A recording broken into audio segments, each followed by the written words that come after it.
Assalamualaikum warahmatullahi wabarakatuh. Yang terhormat penguji uji kinerja PPG dalam jabatan kategori 2 tahun 2023 LPTK Universitas Muhammadiyah Purwokerto. Perkenalkan, nama saya Sagriani dengan NIM 23016700023. Saya saat ini mengajar di SMK Negeri 1 Papalang, Kecamatan Papalang, Kabupaten Mamuju, Provinsi Sulawesi Barat. Hari ini, 4 Desember 2023, saya akan melaksanakan praktik pembelajaran uji kinerja PPG dalam jabatan kategori 2 pada kelas 10 TPHPB dengan materi permasalahan lingkungan. Mohon saran dan masukannya agar pembelajaran saya lebih baik ke depannya. Selamat menyaksikan. Sekian, wassalamualaikum warahmatullahi wabarakatuh. Assalamualaikum warahmatullahi wabarakatuh. Waalaikumsalam warahmatullahi wabarakatuh. Selamat pagi semuanya. Pagi, Bu. Bagaimana kabar kalian hari ini? Baik, Bu. Alhamdulillah, karena pada pagi hari ini kita masih dipertemukan kembali untuk melaksanakan pembelajaran seperti biasa. Sudah siap untuk belajar? Sudah, Bu. Baiklah, sebelum memulai pembelajaran hari ini,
jadikan rumusan masalah nanti dalam KPD-nya.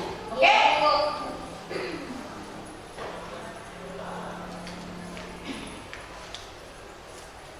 Terjadi di Kecamatan Sarasan, Kabupaten Natuna, menunjukkan aktivitas warga yang menyebabkan ratusan rumah terendam banjir.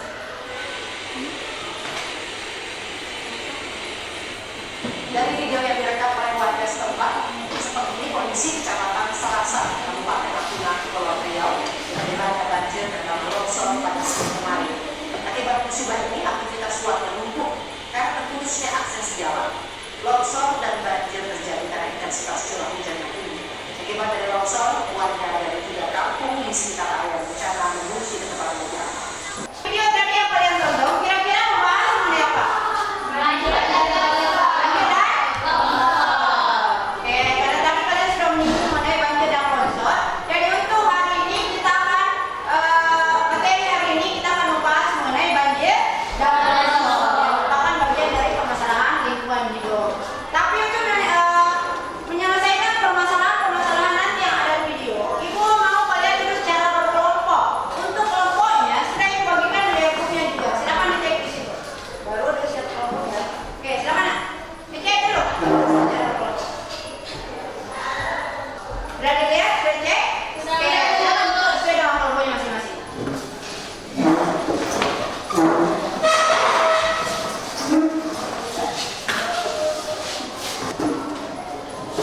Yang mana kelompok 1? Kelompok 2? Kelompok 3? Kelompok 4? Oke. Kelompok 3.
Waktunya sudah habis ya.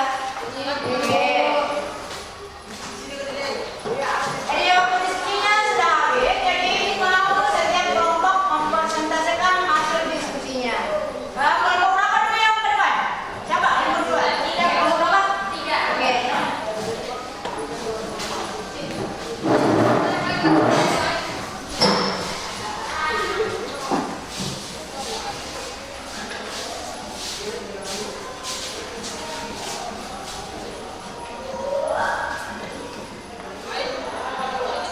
Assalamualaikum warahmatullahi wabarakatuh. Waalaikumsalam warahmatullahi wabarakatuh. Kami dari kelompok 3 ingin membacakan hasil diskusi kami. Pertama, apa saja faktor utama yang menyebabkan banjir di wilayah kita dan bagaimana kita dapat mengidentifikasi dan mengelola risiko-risiko tersebut. Menurut kelompok kami, faktor utama yang menyebabkan banjir adalah curah hujan yang tinggi, tanah yang jenuh air, salju mencair. Yang kedua, dampak yang ditimbulkan oleh banjir seperti dampak ekonomi meliputi kerugian harta benda, kerusakan properti, dan biaya pemulihan. Dampak kesehatan melibatkan risiko penyakit dan cedera. Dampak ekologi mencakup hilangnya habitat alami dan kerusakan lingkungan. Dampak sosial melibatkan korupsi dan dampak risiko psikologis pada individu. Dampak pada infrastruktur termasuk kerusakan jalan, jembatan, dan fasilitas umum lainnya. Yang ketiga, solusi banjir yaitu perencanaan tata guna lahan yang bijaksana, sistem peringatan dini menghadapi banjir.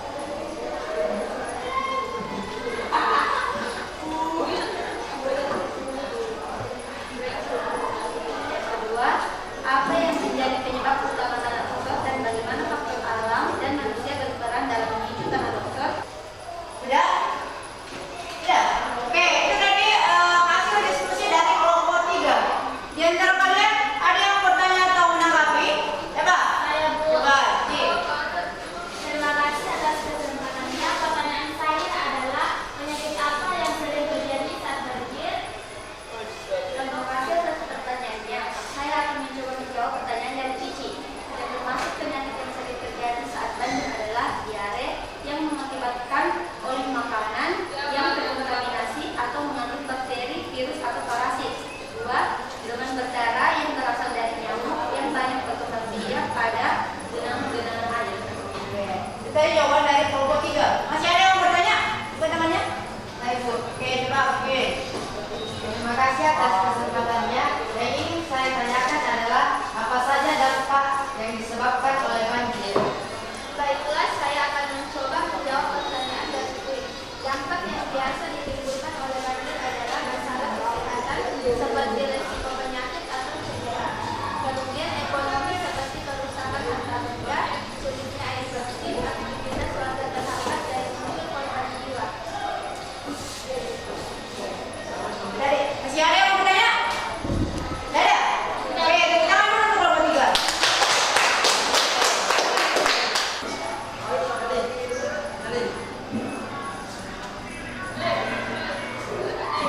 Oke, sekarang kelompok berapa lagi yang ke depan?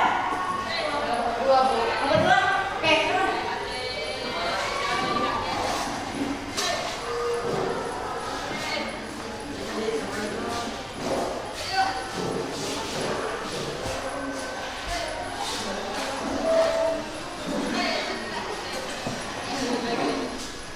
Assalamualaikum warahmatullahi wabarakatuh.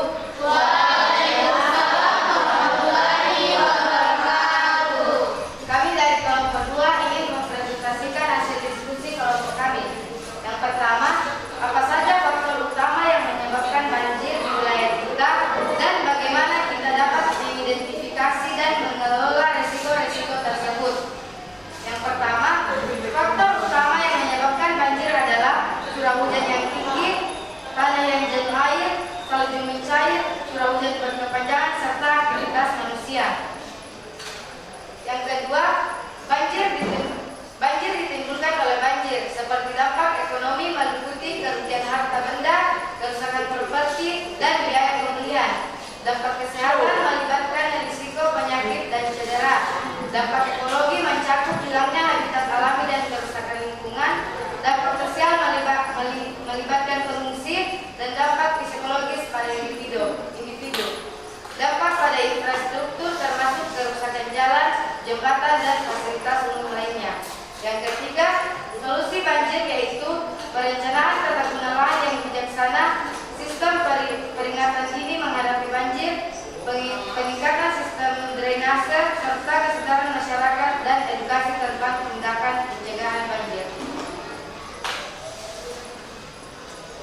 kerusakan hutan dapat disebabkan oleh penyerangan hutan yang berlebihan, perambahan hutan, pembakaran hutan, penambangan dan perburuan liar. Yang kedua, dampak kerusakan hutan memiliki yaitu hilangnya habitat alami dan keanekaragaman hayati, perubahan iklim, erosi tanah, penurunan kualitas air dan ancaman terhadap suku-suku pribumi yang bergantungan pada hutan.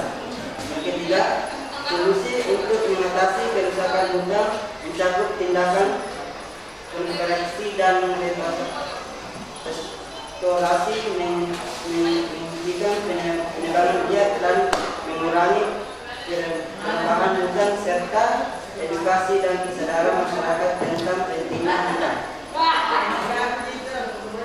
Ya, itu tadi presentasi dari kelompok 2. Silakan yang mau bertanya atau menanggapi. Ada? Coba tanya. Saya Bu. Oke, coba Ji. Terima kasih atas pertanyaannya. Saya tidak bisa menanggapi jawaban Anda. Yang mengatakan jika tanah longsor bisa mengakibatkan kerusakan properti. Saya tidak setuju dengan hal tersebut karena pada saat terjadi longsor di daerah saya tidak menderita kerusakan apapun. Sebelum saya menjawab, saya ingin bertanya dulu kepada Anda. Apakah rumah Anda di sekitar terjadinya longsor tersebut?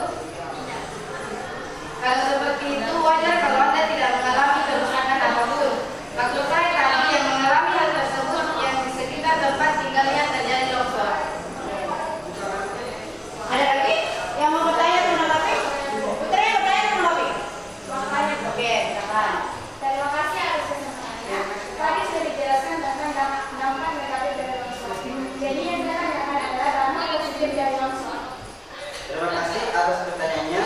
Saya akan mencoba menjawab pertanyaan dari dampak positif. Longsor adalah kondisi tanah akan kembali menggembur, terjadi perubahan tekstur tanah dan mempercepat peleburan batu dan tanah. Tadi jawaban dari kelompok 2. Masih ada yang mau bertanya?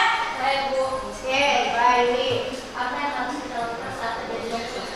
Yang harus dilakukan adalah segera meninggalkan rumah jika tanah longsor terjadi di sekitar kita. Berlindung dan tempat yang aman, jangan berada di daerah longsor. Ada lagi? Udah? Oke, tepuk tangan dulu untuk kelompok 2.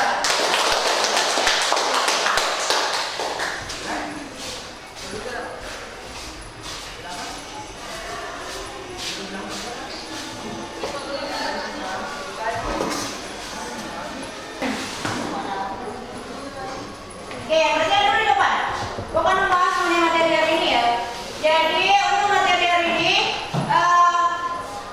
materinya adalah permasalahan lingkungan hidup. Untuk di sini pengertian dari lingkungan adalah istilah yang digunakan untuk merujuk pada segala hal yang ada di sekitar kita yang dapat mempengaruhi kehidupan manusia, hewan, tumbuhan, dan organisme lainnya.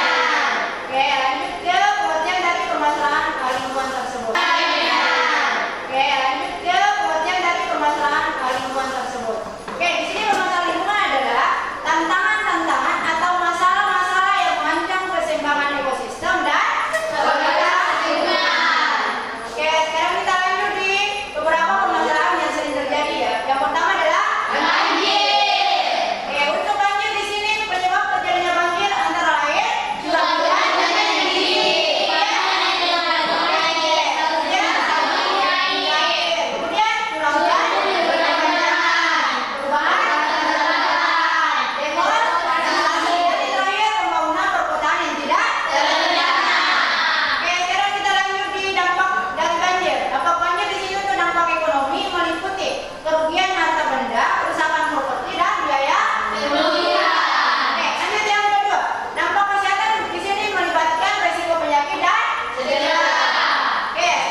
kasih. Usahakan kita lanjut di kesimpulan ya.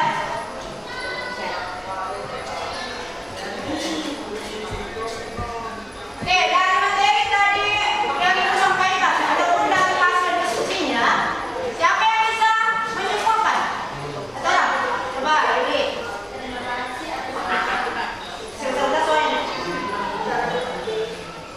Kesimpulan utama yang dapat diambil dari keterkaitan ini dalam konteks pelestarian lingkungan dan mitigasi risiko bencana alam adalah dalam hal itu satu, pelestarian bukan seperti melindungi hutan dan menjaga keseimbangan ekosistemnya. Dua, berjalan dari ruang yang berkelanjutan termasuk menjaga pulau sebagai pelindung alami bencana alam. Tiga, pendidikan dan kesadaran masyarakat tentang pentingnya menjaga hutan dan dampak dari deforestasi. Empat, pendidikan lingkungan dan praktik-praktik berkelanjutan dapat membantu masyarakat dalam pelestarian hutan dan mitigasi risiko bencana. Kelima, kolaborasi antar sektor untuk mengelola hutan secara berkelanjutan dan merencanakan infrastruktur yang aman dari bencana alam. Oke, tepuk tangan dulu untuk Yuli. Baiklah, tadi kan kita sudah mendapat hasil kesimpulan dari temannya. Sekarang kita melakukan refleksi dulu sebentar. Refleksinya adalah bagaimana perasaan kalian setelah melakukan pembelajaran hari ini? Senang? Nah, oke, kira-kira rasanya apa? Kenapa senang? Siapa yang bisa menjawab? Oke, coba Putri. Karena banyak mengetahui tentang masalah-masalah lingkungan, dampak yang ditimbulkan, dan cara mengatasi permasalahan tersebut. Oke, itu tadi ya. Apa namanya? Hasil refleksi hari ini dapat mengetahui berbagai macam permasalahan lingkungan, dampak, kemudian penyebab dan solusi untuk mencegah permasalahan lingkungan tersebut. Oke, sekarang kalian kerjakan dulu soal proses. Ibu sudah kirim linknya di WA grupnya, silahkan dicek dulu baru kerjakan ya. Oke, Bu.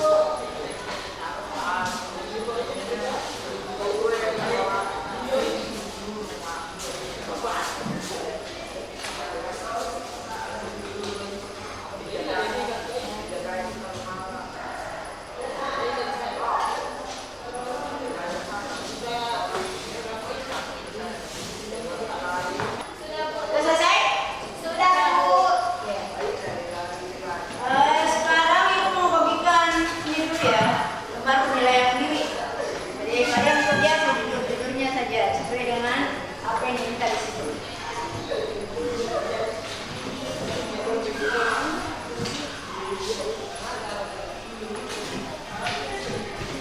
Jangan lupa ditulis namanya ya. Jadi sejujurnya tadi berasa diskusi. Jawab jujur saja. Jangan karena mau dapat nilai bagus, banyak yang sama yang bagus, kau intinya jujur saja.